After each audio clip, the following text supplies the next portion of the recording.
अस्सलाम वालेकुम नाजरीन, मैं हूं मोहम्मद बिलाल। आप देख रहे हैं बिलाल कंजू ऑफिशियल यूट्यूब चैनल। नाजरीन, मैं अक्सर डीएपी, नाइट्रोफास, जोरावर, दीगर कीमियाई खादों के इस्तेमाल के हवाले से वीडियोस अपलोड करता रहता हूं, मगर नामियाती काश्तकारी ऑर्गेनिक फार्मिंग के हवाले से बहुत कम वीडियोस हैं।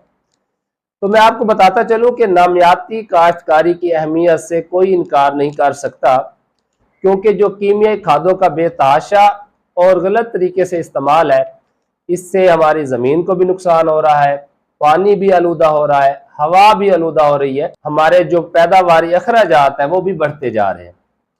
चंद एक जो नुकसानात है वो मैं आपके साथ शेयर करता चलूँ कि जब हम कीमियाई खादों का बेदरेग इस्तेमाल करते हैं, ज़रूरत से ज़ायद इस्तेमाल करते हैं, तो इससे हमारी ज़मीनी साख्त मुतासर हो रही है। साख्त से मुराद ये है कि आप दो किस्म के टर्म्स जो है वो सुनते हैं। एक होती है सॉइल टेक्सचर और एक होती है सॉइल स्ट्रक्चर।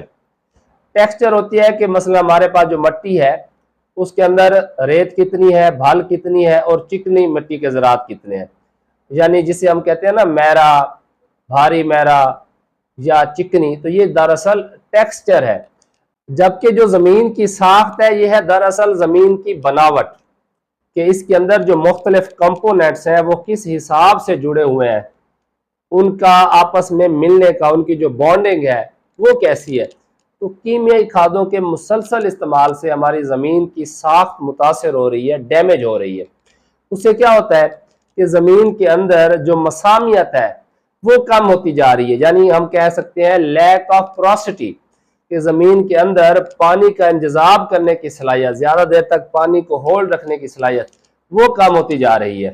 अच्छा, इसके अलावा जो हम कीमियाई खादें इस्तेमाल करते हैं और इसके अलावा कुछ हिस्सा जो है वो हमारे जो टिलेज प्रैक्टिसेस है, ये जो हम रोटावेटर चलाते हैं या जो हम आम कल्टीवेटर चलाते हैं, उससे क्या होता है सॉइल के अंदर कैपिलैरिटी आप यूँ समझ लें कि जो हम पानी लगाते हैं वो ज़मीन कितनी देर में पी जाती है।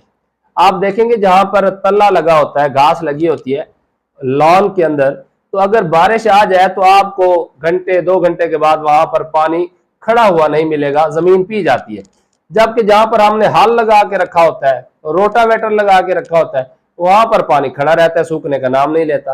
कि जमीन के अंदर वो जो नालियां हैं, जो कैपिलरीज हैं जिनके थ्रू पानी मूव करता है, हम उसे ब्रेक कर देते हैं, उसके अंदर छोटे छोटे डस्ट पार्टिकल की क्लॉगिंग हो जाती है, जिससे क्या होता है हमारी जमीन के अंदर पानी गहराई तक नहीं जाता, नीचे जज़ब नहीं होता।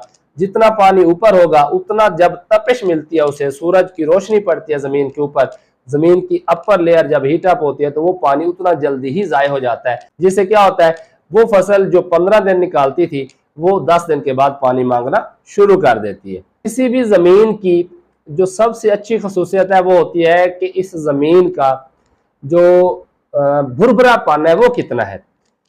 तो आप देखें कि हमारी ज़मीनों के अंदर भुरभुरापन कम होता जा रहा है, ज़मीनों के अंदर सख्ती ज़्यादा आती जा रही है। उसकी एक बड़ी वजह है नमियाती मादे की मुसलसल कमी। और नमियाती मादे की मुसलसल कमी क्यों हो रही है कि हम ऑर्गेनिक मैटर तो ज़मीन को दे नहीं रहे, सिर्फ कीमियाई खादें फास्फोरस, पोटाश, नाइट्रोजन ये डाल के और अपनी मर्जी की पैदावार लेने की कोशिश कर रहे हैं।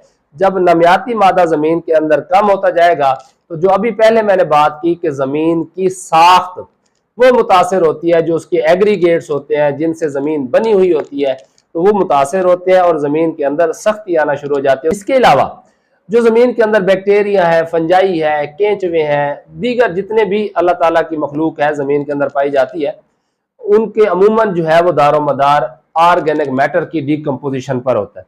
तो जब ज़मीन में ऑर्गेनिक मैटर कम होता जाएगा, कीमियाई खादों का इस्तेमाल हम बढ़ाते जा रहे हैं, फंजाई, बैक्टीरिया या केंचुए वगैरह जितने भी मुफीद जानदार हैं ज़मीन के अंदर पाए जाते हैं, उनकी तादाद कम होती जा रही है, क्योंकि उनको फीडिंग मटेरियल मिलता ही नहीं है। और उससे अल्टीमेटली क्या होगा, हमारी ज़मीन की ज़रखेज़ी भी कम होगी और जो न्यूट्रिएंट्स की जो दस्तियाबी है, जो अवेलेबिलिटी है, वो भी कम होगी। सबसे जो बड़ा नुकसान है नमियाती मादे की कमी का वो ये है कि हमारी ज़मीन के अंदर जितने भी माइक्रो न्यूट्रिएंट्स हैं उनकी बेहतरीन दस्तियाबी के लिए नमियाती मादे का वाफिर मिकदार में होना ज़रूरी है। जिन ज़मीनों में नमियाती मादे की कमी है या बहुत ज़्यादा कमी है, उन ज़मीनों में माइक्रो न्यूट्रिएंट्स की दस्तियाबी एक बहुत बड़ा मसला है। माइक्रो न्यूट्रिएंट्स कोई ख़ास पौधों को दस्तियाब होते ही नहीं है। तो आज से ये तहिया करें कि थोड़ा थोड़ा करके हम ऑर्गेनिक फार्मिंग की तरफ आएंगे। ऑर्गेनिक फार्मिंग से मुराद मैं आपको ये नहीं कह रहा कि खादों का इस्तेमाल करना छोड़ दें, मैं ये कहना चाह रहा हूं कि गोबर की गली सड़ी खाद का इस्तेमाल करें। इसके अलावा हमारे दोस्त कंपोस्ट तैयार करते हैं, आप वो इस्तेमाल करें।